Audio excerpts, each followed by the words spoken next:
प्रिय विद्यार्थियों, आज शहीद अशफाक उल्लाह खान की 120वीं जयंती है। मैं उन्हें सादर नमन करते हुए आपको उनकी यात्रा के बारे में बताना चाहती हूँ। अशफाक उल्लाह खान एक महान क्रांतिकारी और स्वतंत्रता सेनानी थे। अंग्रेज़ों के विरुद्ध भारत की स्वतंत्रता के लिए संघर्ष की शुरुआत 19वीं शताब्दी के उत्तरार्ध में हुई, परंतु उसमें तेजी आई 20वीं शताब्दी के आरंभिक वर्षों में। स्वाधीनता की इस लड़ाई में प्रिय विद्यार्थियों, अनेक विचारधाराओं के लोगों ने अपने अपने तरीके से भाग लिया था। इस आंदोलन पर वर्चस्व उन लोगों का था जिन्हें अहिंसा में विश्वास था। इन्हीं दिनों अन्य लोग भी देश के विभिन्न भागों में एक समानांतर संघर्ष चला रहे थे। उत्तर भारत में इस संघर्ष का नेतृत्व हिंदुस्तान रिपब्लिकन आर्मी के हाथों में था।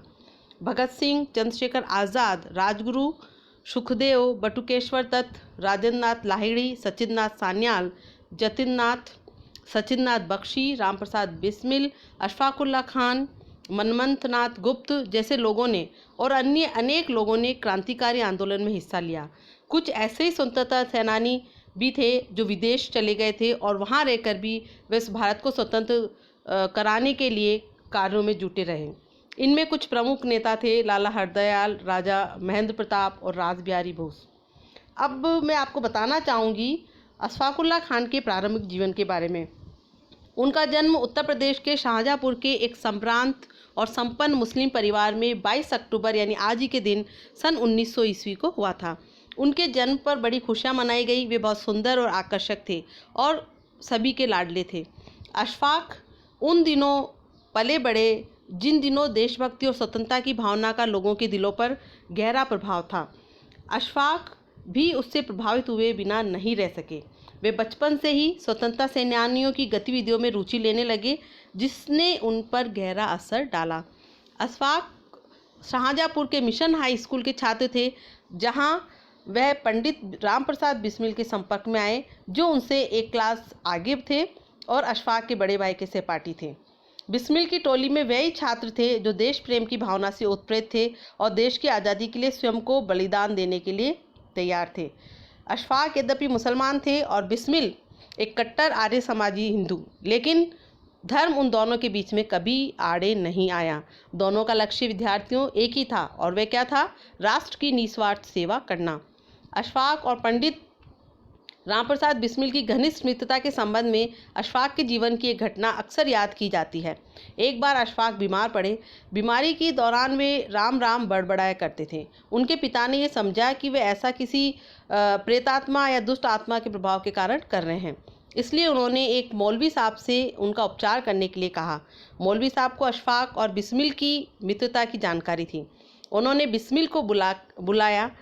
बिस्मिल आए और उन्होंने अशफाक की हालत के बारे में पूछताछ की। अशफाक ने जैसे ही उन्हें देखा तो वे उठकर उनके गले लग गए और उनसे अनुरोध किया कि वे उनकी बीमारी दूर होने तक वहीं रहें। अब मैं आपको बताना चाहूँगी कि क्रांतिकारी के रूप में राष्ट्रीय आंदोलन के दौरान अशफाक का क्या रोल रहा, क्या भूमिका उनकी रही। अशफाक ने 1920 में खिलाफत आंदोलन के दौरान स्कूल छोड़ दिया और वे लोगों को स्वतंत्रता के लिए जागरूक करने में जुट गए। उनका उद्देश्य ज़्यादा से ज़्यादा नौजवानों को, युवाओं को, क्रांतिकारियों को साथ लाना और उन्हें देश की आज़ादी के लिए त्याग करने के लिए तैयार करना था। उनके कई मित्रों ने उनका साथ छोड़ दिया क्योंकि वे समझते थे कि स्वाधीनता आंदोलन का मतलब है हर तरह के कष्टों को झेलना और अंत में जेल जाना। क्रांतिकारियों को अपना संघर्ष जारी रखने के लिए हथियारों की जरूरत थी, जिसके लिए जरूरी था धन। इस विषय पर विचार विमर्श करने के लिए शाहजहाँपुर में 7 अगस्त 1925 को एक सभा बुलाई गई। ये मीटिंग पंडित रामप्रसाद बिस्मिल के घर पर हुई, जिसमें और लोगों के अलावा रामप्रसाद बिस्मिल, चंद्रशेखर आज़ाद, मनमथ नाथ गुप्त और अशफाक उल्लाह खान ने भाग लिया। इस बैठक में धन एकत्र करने के बारे में कई योजनाओं पर विचार किया गया। अंत में ये तय किया गया कि रेल में भेजे जाने वाले सरकारी धन को लूटा जाए। उनका विचार था कि इस तरह की कार्यवाही से न केवल धन ही जुटाया जा सकेगा, बल्कि इससे उनके क्रांतिकारी कार्यों के बारे में सारे देश में प्रचार प्रसार भी होगा। अशफाक यद्यपि इस फैसले से पूरी तरह सहमत नहीं थे, लेकिन क्योंकि बुनियादी रूप से उनका दृष्टिकोण लोकतांत्रिक था, इसलिए उन्होंने अपने दोस्तों का ये फैसला स्वीकार कर लिया और ये तय किया गया कि शाहजहाँपुर और लखनऊ के बीच काकोरी स्टेशन के करीब गाड़ी रोककर धन लूटा जाए। और 9 अगस्त 1925 को एक सवारी गाड़ी से 10 नौजवान शाहजहाँपुर से लखनऊ के लिए रवाना हुए। ये सारे नौजवान क्रांतिकारी थे, जिनमें सचिन नाथ बख्शी, राजेंद्र नाथ लाहिड़ी, पंडित राम प्रसाद बिस्मिल और अशफाकुल्ला खां भी थे। ये लोग अलग अलग डिब्बों में बैठे। इनके पास हथियार और रुपयों की तिजोरी को तोड़ने की औजार भी थे। पुलिस को देखकर भी वे तनिक भी विचलित नहीं हुए। आलमनगर और काकोड़ी स्टेशनों के बीच जंजीर खींचकर गाड़ी रोकी गई। इन लोगों ने डरा धमकाकर और हवा में गोली चलाकर पुलिस गार्ड और ड्राइवर को अपने वश में कर लिया। और इसी बीच अशफाक ने रुपयों की तिजोरी तोड़ दी और उन रुपयों को लेकर वे वहाँ से चल दिए। रेल डकैती की खबर लखनऊ और दूसरे शहरों में आग की तरह फैल गई। काकोरी स्टेशन एक ऐतिहासिक स्थल बन गया। जनता को भी स्वतंत्रता सेनानियों की क्रांतिकारी गतिविधियों की जानकारी मिली, लेकिन पुलिस भी जो है उनके पीछे पड़ गई और कुछ विश्वासघातियों की वजह से क्रांतिकारी जो है पुलिस की गिरफ्त में आ गए।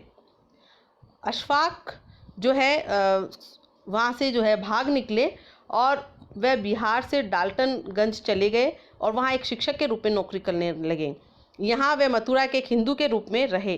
कुछ महीने वहाँ रहकर वे दिल्ली आ गए। यहाँ एक नज़दीकी व्यक्ति द्वारा विश्वासघात किए जाने के कारण 8 सितंबर 1926 को उन्हें गिरफ्तार कर लिया गया। यहाँ से उन्हें लखनऊ लाया गया और यहाँ पर उन पर काकोरी कांड के लिए सचिननाथ बख्शी के साथ मुकदमा चलाया गया। उन्हें उसी जेल में रखा गया जहाँ बिस्मिल भी कैद थे, लेकिन उन्हें बिस्मिल से अलग कोठरी में रखा गया। अशफाक को विभिन्न आरोपों के लिए फांसी और आजन्म कारावास की सज़ा दी गई। उन्होंने मुस्कुराते हुए फैसले का स्वागत किया। फांसी के एक दिन पहले उनके कुछ मित्र जेल में उनसे मिलने गए थे। वे समझ रहे थे कि अशफाक उदास और गंभीर होंगे, लेकिन इसके विपरीत उन्होंने अशफाक को बहुत खुश और जीवंत पाया। वे अच्छे कपड़े पहने हुए थे। अपने मित्रों से मजाक करते हुए उन्होंने कहा कि कल मेरी शादी होने वाली है। फांसी के दिन 19 दिसंबर 1927 को अशफाक सवेरे तड़के उठे और उन्होंने अपने दैनिक कर्म के पश्चात नमाज पढ़ी और कुरान भी पढ़ी। सुबह 6 बजे उन्हें फांसी के तख्त पर ले जाया गया। वहां ले जाते समय वे अपने साथ एक झोले में कुरान रखकर उसे अपने कंधे से लटकाए हुए और आयतें पढ़ते हुए गए। वहां पहुंचकर उन्होंने रस्सी को चूमा और कहा, मेरे हाथ किसी आदमी के खून से रंगे हुए नहीं हैं।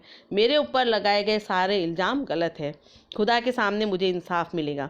उन्होंने फांसी का फंदा माला की तरह अपने गले में डाल लिया और उसके बाद उन्हें फांसी पर लटका दिया गया।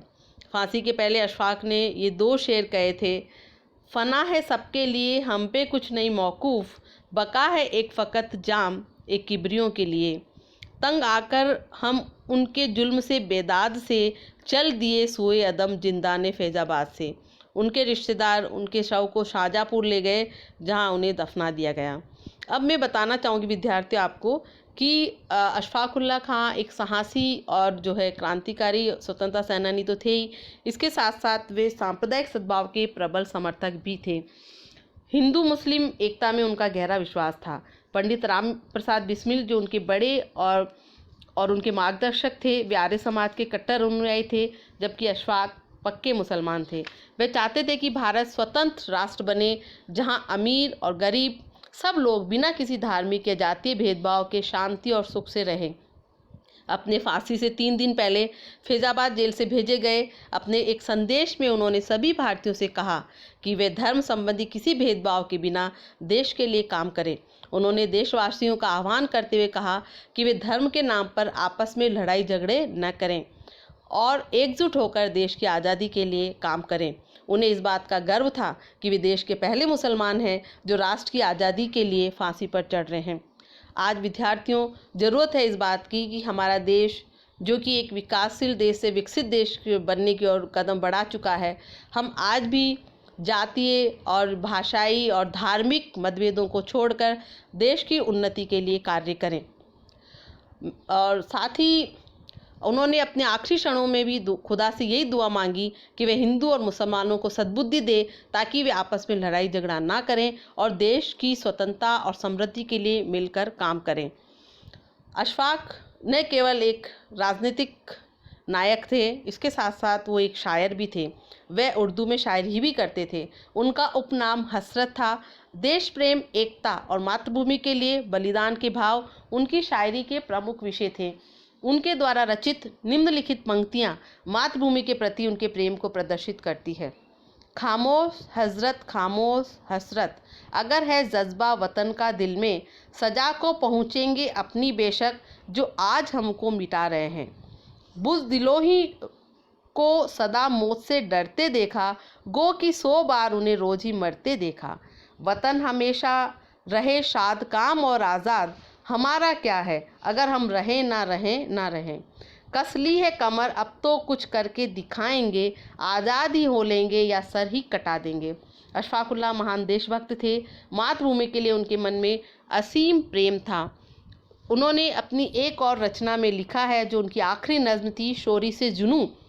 उसमें वे कहते हैं, भला जज्बात उल्फत भी कई मिटने से मिटते हैं, अबस है धमकियाँ दारो रसन और जिंदा की यानी जो है जो साम्राज्यवादी शक्तियाँ, उनके लिए है ये शब्द। ये झगड़े और बखेरे मेट कर आपस में मिल जाएं, अबस तफरीक है तुम में ये हिंदू और मुसलमान की।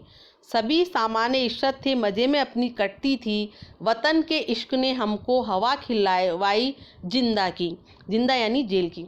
बहमद इल्हा चमक उठा सितारा मेरी किस्मत का, कि तकलीदे हकीकी अता शाह शहीदा की। यानी वह खुश थे कि मेरा जो है किस्मत का सितारा चमक उठा है और मुझे शहीद बनने का मौका मिला है। इस प्रकार विद्यार्थियों, आज का जो स्वतंत्र और गौरवशाली भारत का जो निर्माण हुआ है, उसमें अशफाकुल्लाह खां जैसे लोगों ने अपने जीवन सहित सब कुछ बलिदान कर दिया। आज मैं इस वीडियो के माध्यम से उनको जो है नमन करती हूँ और उनकी जो ज़िंदगी है उसके बारे में आप जान पाएँ और उससे हम कुछ प्रेरणा हासिल कर सके, वो उनको एक सच्ची श्रद्धांजलि होगी। शहीद अशफाकुल्लाह खां को नमन और बहुत बहुत आपका शुक्रिया।